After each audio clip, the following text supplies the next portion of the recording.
ओम नमः शिवाय। नमस्कार दोस्तों, स्वागत है आप सभी का आपके अपने यूट्यूब चैनल खुशहाल ज़िंदगी में। दोस्तों, बात करेंगे पितृपक्ष की। पितृपक्ष जो कि अश्विन मास के कृष्ण पक्ष की प्रतिपदा तिथि से आरंभ होकर 16 दिनों तक चलते हैं। यह वह समय होता है जब हम अपने मृतक परिजनों को स्मरण करते हैं और उनकी आत्मा शांति के लिए धार्मिक कर्म करते हैं, जिसे कि श्राद्ध, पिंडदान व तर्पण इत्यादि के नाम से जाना जाता है। कहा जाता है कि इस दौरान पूर्वजों को, यानी कि जो हमारे पितृ हैं, उन्हें पितृलोक से मुक्त किया जाता है। वह अपने परिजनों के पास आते हैं और इस दौरान अपने परिजनों से आत्मा शांति के लिए आस लगाते हैं। जो भी परिजन अपने पितरों की आत्मा शांति के लिए धार्मिक कर्म करते हैं, उनके पितरों की आत्मा को शांति मिलती है। और जब पितरों की आत्मा को शांति मिलती है तो सर्वपितृ अमावस्या पर वह अपने परिजनों को सदैव सुखी होने का आशीर्वाद देकर पुनः अपने लोक पितृलोक को वापस लौट जाते हैं।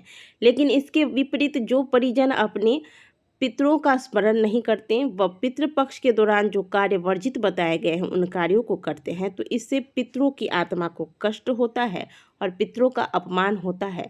पितृ रुष्ट होकर अपने परिजनों को अभिशाप देकर वापस लौट जाते हैं और ऐसे ही लोगों को लग जाता है पितृदोष। पितृदोष लगने से परिवार में मांगलिक कार्य होते होते रुक जाता है। परिवार में हमेशा कलेश बना रहता है। आए दिन कोई न कोई एक्सीडेंट, चोट चपेट इत्यादि होते रहते हैं। चाहे कितना भी धन कमा लें, धन में बरकत नहीं होती है।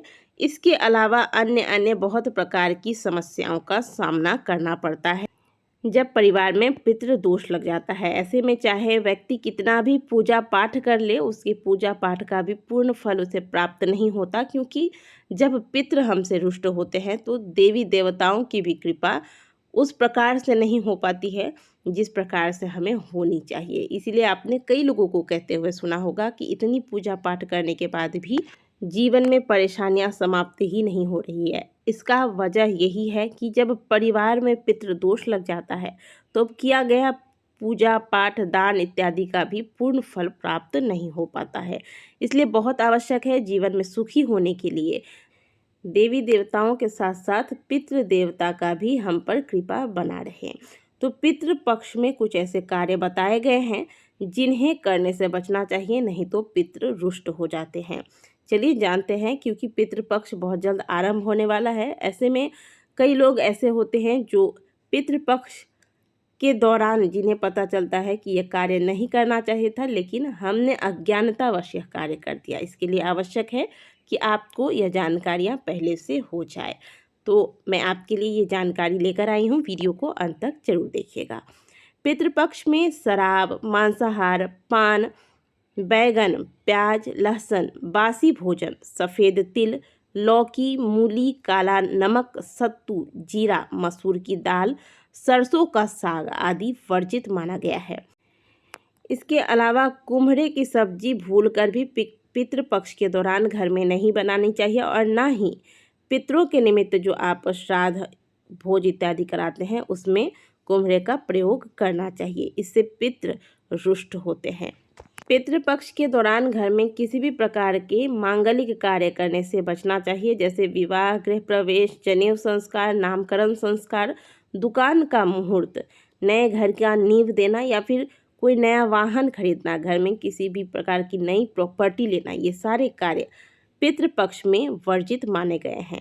यहाँ तक कि पितृपक्ष के दौरान नए वस्त्र खरीदकर भी धारण नहीं करने चाहिए। पितृपक्ष के दौरान घर के परिवार के सदस्यों को आपस में कलेश करने से बचना चाहिए। आपस में विवाद ना हो, इस बात का ध्यान रखें। इस दौरान घर में शांति का माहौल बनाए रखें। पितृपक्ष में आपके दरवाजे पर यदि कोई जानवर, खास करके आपके द्वार पर कुत्ता या फिर गाय, इसके अलावा भी अगर कोई जानवर आता है या साधु आते हैं तो उनका अपमान न करें। बल्कि इस दौरान यदि आपके द्वार पर कोई भी आता है, जैसे आपके यहाँ कुरियर वाले कोई आ जाते हैं या फिर कोई सामान बेचने कोई आ गया, तो उन्हें एक गिलास पानी के लिए अवश्य पूछिएगा। कहा जाता है कि पितृपक्ष के दौरान कब पितृ किस रूप में आ जाए यह कोई नहीं जानता। और पितृ अगर सबसे ज़्यादा तृप्त होते हैं तो वह जल से तृप्त होते हैं। इसीलिए पितृपक्ष के दौरान आपके घर में कोई भी आए तो उन्हें जल के लिए अवश्य पूछें। घर के मुख्य द्वार पर सुबह के समय जैसे ही आप सुबह जागते हैं घर का मुख्य द्वार खोलें और यहाँ जल का छिड़काव करें, इससे पितृ तृप्त होते हैं। साथ ही पितृपक्ष में श्राद्ध के दौरान तर्पण के लिए काले तिल का प्रयोग किया जाता है। इस दौरान भूल कर भी लाल या सफ़ेद तिल के इस्तेमाल से बचें। साथ ही श्राद्ध करने के लिए लोहे के बर्तन का इस्तेमाल नहीं करना चाहिए, ना ही स्टील के बर्तन का प्रयोग करें। इस दौरान आप ज़्यादा से ज़्यादा पीतल के बर्तन का प्रयोग करें।